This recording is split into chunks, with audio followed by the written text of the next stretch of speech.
memang bisnis dari bahan baku obat ini merupakan salah satu challenging dari pemerintah Indonesia dan khususnya di industri farmasi karena ini menyangkut ketahanan dari kesehatan kita. Jadi benar Pak yang disampaikan Bapak bahwa dari tahun sampai dengan tahun sekarang kita ketergantungan terhadap bahan baku obat tersebut masih tinggi.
Bersama saya Bambang Sadono di kanal Inspirasi untuk Bangsa. Mudah-mudahan kanal ini selalu bisa memberi inspirasi, motivasi, edukasi, dan syukur bisa membantu mencari solusi. Saat ini saya sudah bersama Bapak Ferdi Budidarmo. Beliau sekarang adalah Direktur Utama PT Kimia Farma. Apa kabar Pak Ferdi? Sehat Pak Bambang Sadono, semoga Bapak juga dan keluarga juga sehat selalu. Terima kasih Pak Ferdi. Ini banyak yang mengatakan bahwa justru bisnis farmasi itu yang di era pandemi, kalau yang lain pada kesulitan, bisnis farmasi justru tumbuh dan berkembang. Bagaimana dengan Kimia Farma sendiri, Pak? Ini menarik sebetulnya di tengah pandemi COVID-19 ini, tentunya kesehatan masyarakat ini kan menjadi perhatian utama dari seluruh stakeholder termasuk di global ya, tidak hanya di Indonesia saja. Hal ini tentunya merupakan tugas utama dari pemerintah ya. Gimana bisa menjaga kesehatan masyarakat supaya tidak terdampak pandemik. Karena efeknya begitu ada pandemik ini akan mempengaruhi sektor seluruh ekonomi dan aktivitas masyarakat yang seperti kita rasakan di 2020 kemarin sempat kita mengalami resesi. Sehingga gimana caranya pemerintah mengupayakan supaya menekan terhadap pandemik ini dengan meminta seluruh industri farmasi dan alat kesehatan bisa menyediakan obat serta layanan kesehatan yang nantinya bisa dilakukan untuk penanganan pandemik ini. Nah, dalam hal ini pemerintah sangat fokus ya dari tahun 2020 dan 2021 untuk penanganan pandemik ini karena tidak hanya berkaitan dengan kesehatan tapi tadi seperti yang saya sampaikan juga berkaitan dengan ekonomi sehingga otomatis karena permintaan dan demand yang cukup besar sehingga semua industri farmasi dan alat kesehatan memenuhi terhadap pemenuhan kebutuhan terhadap proses pandemi tersebut. Tidak terkecuali dengan Kimia Farma yang sejak awal 2020 menjadi anggota holding BUMN Farmasi, Pak. Bersama-sama Bio Farma dan Indo Farma, kami mendapatkan penugasan dari pemerintah mulai dari penyediaan obat dan importasi serta produksi, baik itu vaksin, apakah obat itu sendiri, alat kesehatan yang related dengan COVID, sehingga hal ini otomatis meningkatkan ataupun melihat bahwa pertumbuhan dari bisnis farmasi ini menjadi lebih baik dibandingkan periode-periode sebelumnya. Demikian Pak Bambang. Ya, baik.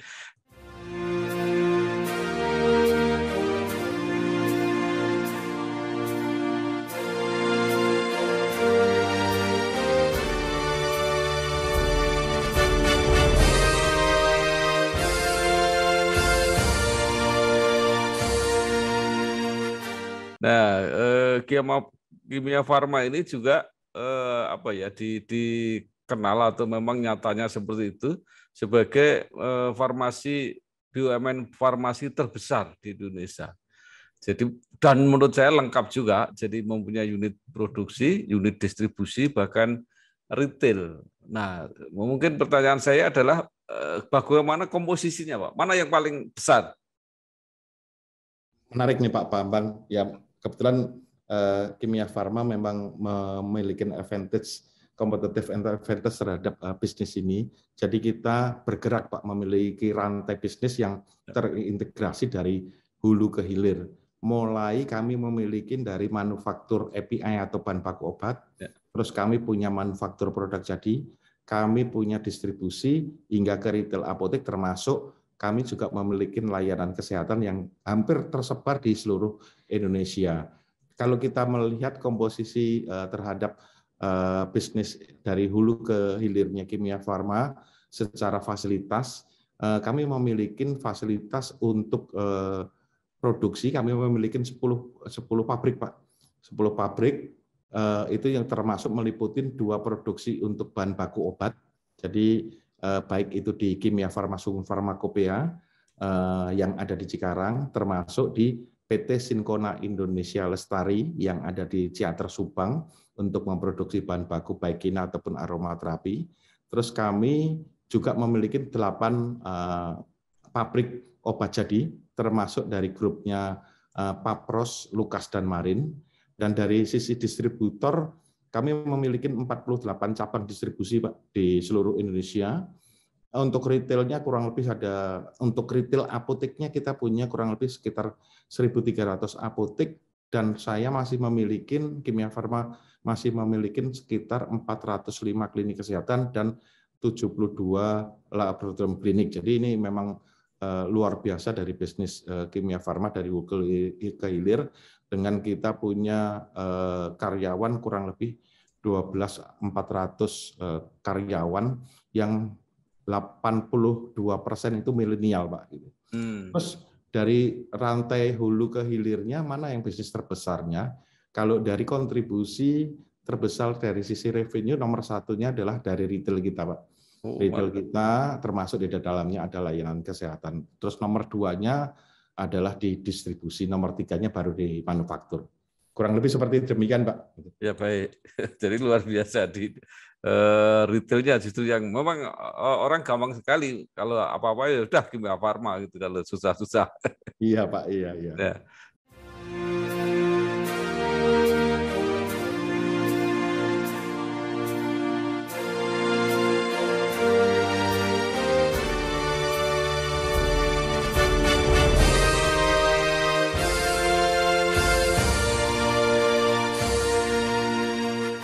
Nah, kalau sebagai produsen, Pak, itu masing-masing produsen obat itu kan punya andalan ya. Seperti saya mengenal Papros itu karena mengenal Antimo gitu ya.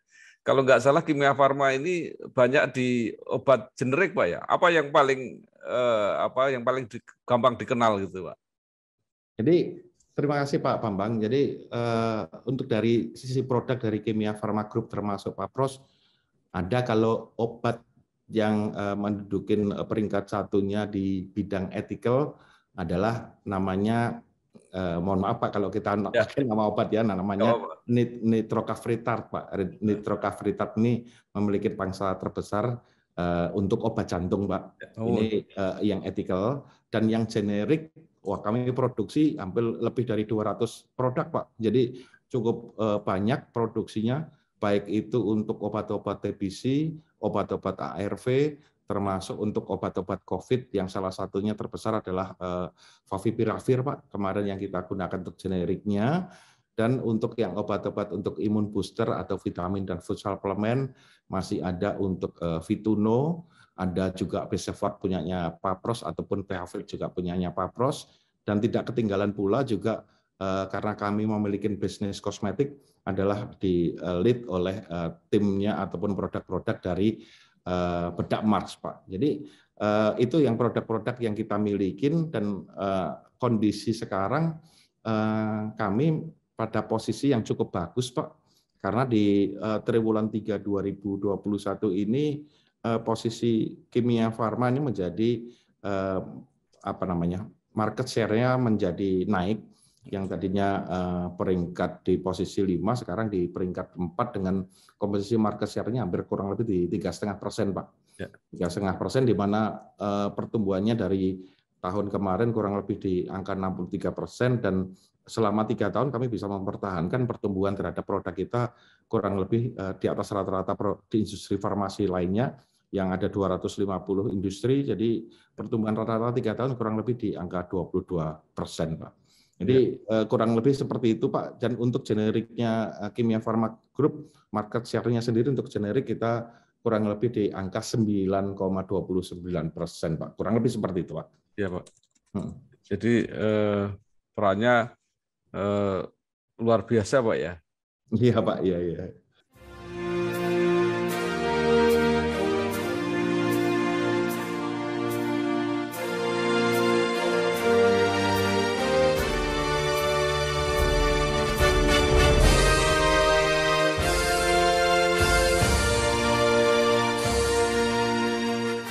Nah, sekarang mengenai ketergantungan bahan baku, Pak, ternyata Kimia Farma sudah mengantisipasi. Sampai sekarang saya dengar masih kira-kira 80% tergantung impor, Pak. Apa benar itu? Jadi, Pak, kalau kita mau melihat bisnis farmasi memang cukup complicated, Pak. Rantainya cukup panjang. Jadi kalau kita berbicara rantai dari hulu adalah research and development, kemudian pabrik, API ataupun active pharmaceutical ingredient ataupun BPO, terus ada distribusi, terus ada manufaktur untuk finish product, ada distribusi dan sarana kesehatan, dan akhirnya ke pasien. Tinggal selfie tabungan jadi. Hidup lebih asik pakai Leven. Hidup lebih asik pakai Leven. Memang bisnis dari bahan baku obat ini merupakan salah satu challenging dari pemerintah Indonesia dan khususnya di industri farmasi, karena ini menyangkut ketahanan dari kesehatan kita. Jadi benar, Pak, yang disampaikan Bapak bahwa dari tahun sampai dengan tahun sekarang kita ketergantungan terhadap bahan baku obat tersebut masih tinggi, kurang lebih angkanya sekitar 90-95%, Pak. Jadi malah lebih tinggi. Iya, malah lebih tinggi, Pak. Jadi kalau pasar farmasi sampai dengan tahun kemarin itu kan pasar itunya kurang lebih 80 triliun. Kalau tahun 2021 kurang lebih diperkirakan 120 triliun. Jadi terus apa yang hal-hal yang ini untuk bisa mendorong untuk Kimia Farma bisa untuk mendukung masalah kemandirian bahan baku obat. Sebetulnya di Indonesia sendiri ada 15 industri, Pak. 15 industri untuk membantu pemerintah untuk mendukung kemandirian bahan baku obat. Jadi sebetulnya di pemerintah sendiri regulasinya sudah didorong mulai dari tahun 2013 kalau nggak salah, ada roadmap untuk bahan baku obat itu kalau nggak salah di Permenkes baik 86, 87 sama 88. Terus ada instruksi Presiden, Pak, di 2016. Kalau nggak salah Inpres 6 tahun 2016, terus dilanjutkan ada Permenkes dan ada Permenperin. Dan itu kalau kita melihat dari bisnisnya ataupun bahan baku obat ini, itu kita bisa bagi 3 lah, Pak, kurang lebih ya.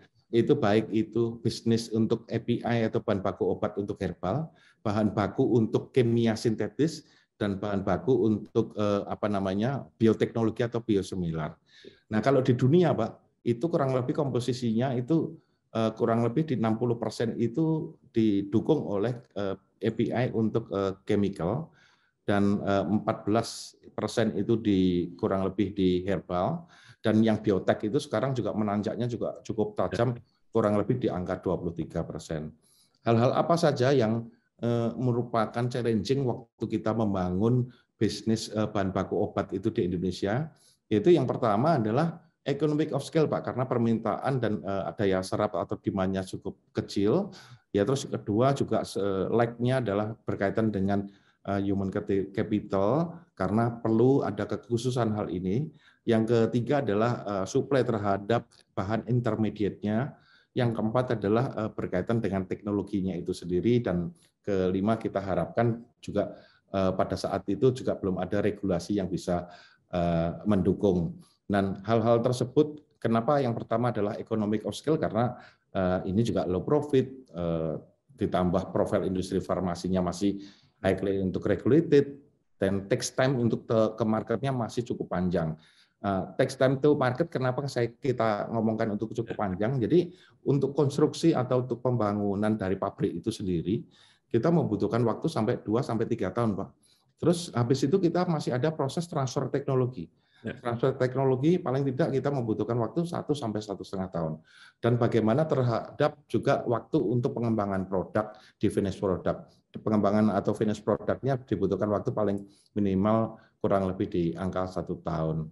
Terus yang berkaitan dengan industri kimia dasar, Pak. Jadi industri bahan baku obat ini tidak bisa berdiri sendiri karena mereka butuh suplai untuk raw materialnya, yaitu industri kimia dasar. Dan di Indonesia industri kimia dasar masih sangat-sangat belum menjadi perhatian, sehingga kita harus tetap melakukan importasi, baik itu proses refinery ataupun proses untuk menjadi bahan baku obat itu sendiri. Dan tantangan terhadap teknologi dan SDM-nya juga memiliki tantangan yang berbeda dengan industri farmasi untuk bahan baku obat ini. Karena kalau untuk bahan baku obat ini kita butuhkan adalah kompetensi terhadap kolaborasi baik dari ahli kimia, teknik kimia, dan farmasi itu sendiri.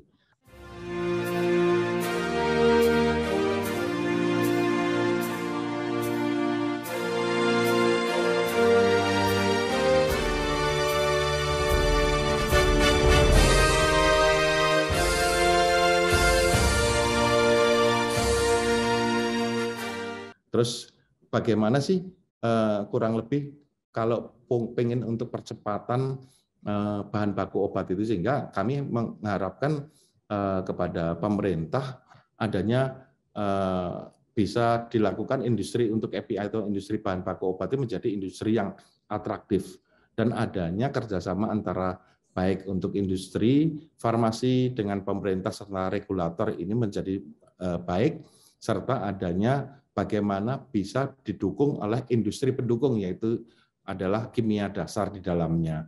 Dan yang menjadi PR kita, selain bisa memenuhi kebutuhan di dalam negeri, harapan kita bahwa industri ini juga bisa melakukan global penetrasi, sehingga hal ini bisa mendorong adanya goal kita adalah berkaitan dengan substitusi impor ataupun national health security tersebut. Terus apa peranan terhadap kemandirian bahan baku obat tersebut di kimia farma dan peranannya seperti apa? Tadi di depan sudah saya sampaikan, Pak, bahwa 2016 kita inisiasi dengan membentuk joint venture dengan Korea Selatan, dengan kita membangun pabrik di Cikarang, kurang lebih areanya kurang lebih di angka 0,5 hektar, dan kita selesaikan pabrik itu kurang lebih 2 tahun dan 3 tahun, dan kita menyelesaikan terhadap roadmap, kita membuat roadmap terhadap pengembangan industri bahan baku obat. Di tahun 2020 kami Kimia Farma sudah menghasilkan terhadap API atau bahan baku obat tersebut, sehingga di 2020 ada 4 produk yang kita hasilkan, yaitu salah satunya adalah simvastatin, atorvastatin, clopidogrel, dan entecavir. Ini dengan produksi Kimia Farma yang 4 produk ini sudah bisa mengurangi angka 2,72. Jadi kalau tadi 90 atau 90% sudah diperkurang 2,72. Terus bagaimana untuk periode-periode ke depannya, di 2021 kami juga sudah melakukan tambahan produksi sehingga kita bisa mengurangi hampir posisi di angka 5%, dan kita targetkan di tahun 2024 dengan adanya peningkatan kapasitas produksi dan jumlah bahan baku yang kita produksi, kita harapkan target kita bisa berkurang menjadi 23%. Sehingga kalau hari ini kita menyampaikan 95%, di tahun 2024 target kita 95% dikurang 23% tersebut. Dan tadi seperti yang saya sampaikan, Indonesia dan Kimia Farma masih ada ketergantungan terhadap industri kimia dasar. Akan tetapi dalam perjalanannya kami juga beserta dari Kementerian BUMN didorong untuk bagaimana bisa mengembangkan kimia dasar. Salah satunya adalah proyek paracetamol di mana Kimia Farma bersama Pertamina, bersama Fakultas Farmasi Gadjah Mada mengembangkan bahan baku paracetamol ini mulai dari proses yang ada di Pertamina dan Kimia Farma membuat pabriknya untuk paracetamol itu. Kurang lebih demikian Pak yang kita lakukan untuk pengembangan bahan baku obat yang merupakan bagian dari ketahanan kesehatan di Indonesia.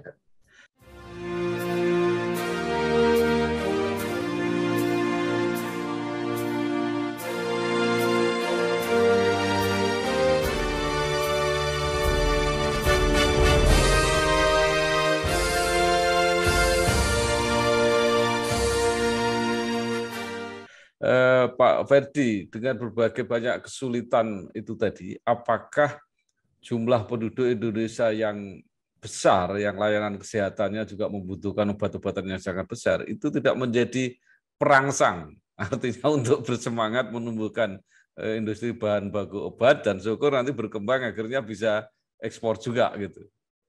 Justru itu Pak, yang seperti saya sampaikan tadi, dengan adanya modal yang di Indonesia, baik itu pertumbuhan penduduk dan struktur terhadap kependudukan di Indonesia ini sangat menjadi pasar menarik Pak. Di Indonesia ini menjadi daya dorong utama untuk pengembangan industri obat. Oleh karena itu kami beserta Kementerian BUMN berupaya untuk melakukan percepatan didukung oleh kementerian-kementerian lain, apakah itu Kementerian Kesehatan dan Kementerian Perindustrian, tentunya beserta dengan Badan POM, sehingga beberapa kementerian dan lembaga ini bisa mendorong Kimia Farma untuk bisa memenuhi pasar dalam negeri dulu Pak, karena konsentrasi terhadap sesuai dengan arahan dari Bapak Presiden Jokowi itu bisa memenuhi pasar dalam negeri. Karena itu kita harapkan dengan adanya inisiator ataupun inisiatif dari Kimia Farma dan sudah ada 14 industri farmasi lainnya, saya pikir bisnis ini ataupun industri ini menjadi sesuatu hal yang menarik sehingga Indonesia itu nanti kita harapkan untuk bisnis bahan baku obat ini bisa paling tidak berkecimpung bersama dengan negara India ataupun China yang sekarang sangat menguasai bahan baku obat tersebut. Demikian, Pak.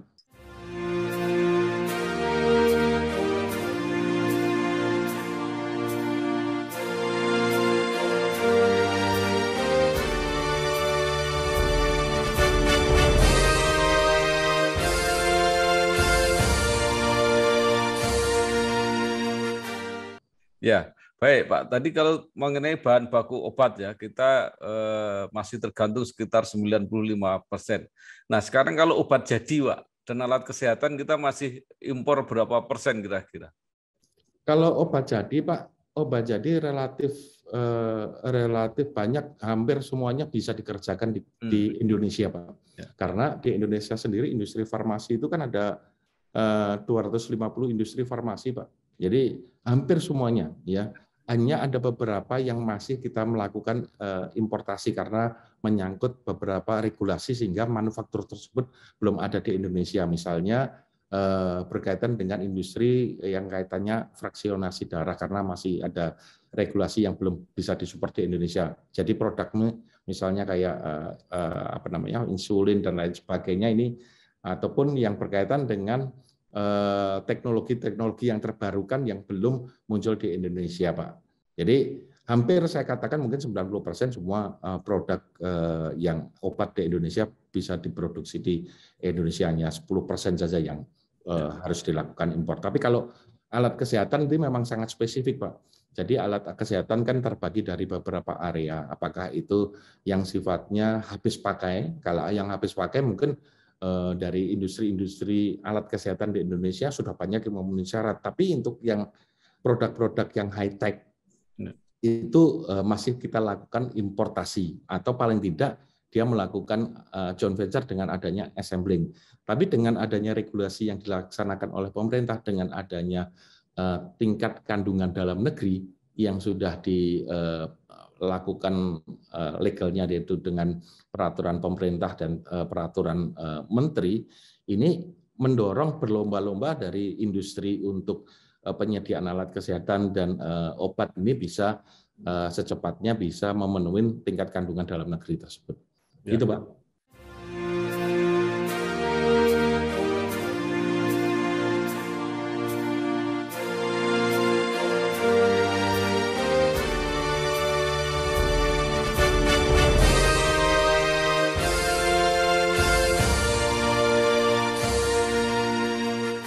Ya, baik. Tapi kalau jaringan retailnya Kimia Farma memasarkan semua kan Pak, tidak hanya khusus produk Kimia Farma. Betul Bapak. Jadi lucunya kalau tadi saya sampaikan Pak, bahwa di Indonesia itu ada 250 industri farmasi atau 250 pabrik lah ya, yang melakukan produksi obat. Dari 250 pabrik atau industri farmasi itu tidak ada satupun yang menguasai market share lebih dari 10%. Artinya apa? Artinya bahwa industri ini sangat terfragmentasi, ya kan? Dan itu tercermin di retail kita, Pak.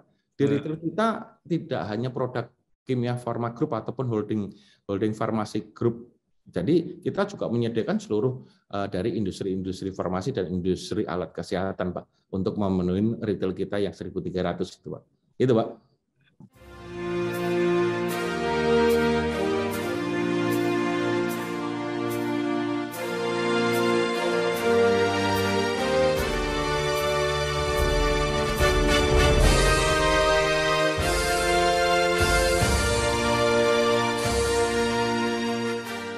Baik Pak, sekarang menyangkut vaksinasi.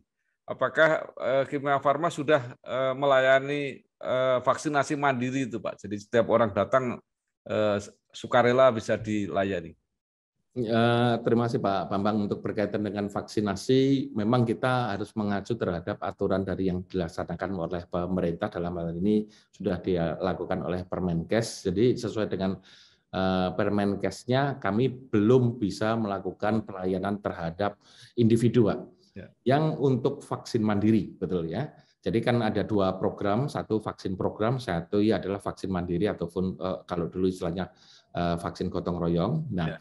Dari vaksin gotong royongnya hanya diperbolehkan bahwa ini dipenuhi untuk proses vaksinasi untuk badan hukum ataupun badan usaha.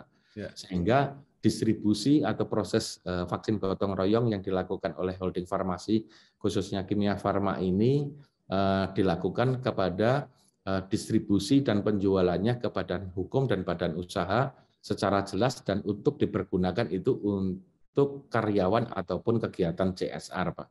Jadi itu yang kita lakukan dan sesuai dengan Permenkes juga. Yang kita lakukan importasi adalah vaksinnya dan yang digunakan untuk vaksin mandirinya hanya vaksin Sinovac, Pak.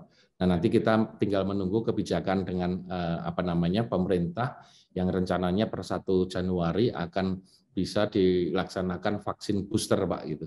Nah, nanti bagaimana tata laksananya nanti kita akan menunggu dari aturan atau legalnya seperti itu. Ya. Demikian, Pak. Itu kan sering ada ya orang yang iri, kenapa kalau di luar negeri itu dengan datang di apotek gitu bebas untuk sukarela sendiri-sendiri gitu. Jadi kita belum bisa, Pak ya? Belum bisa, Pak, karena aturannya belum bisa memperbolehkan hal tersebut, Bapak.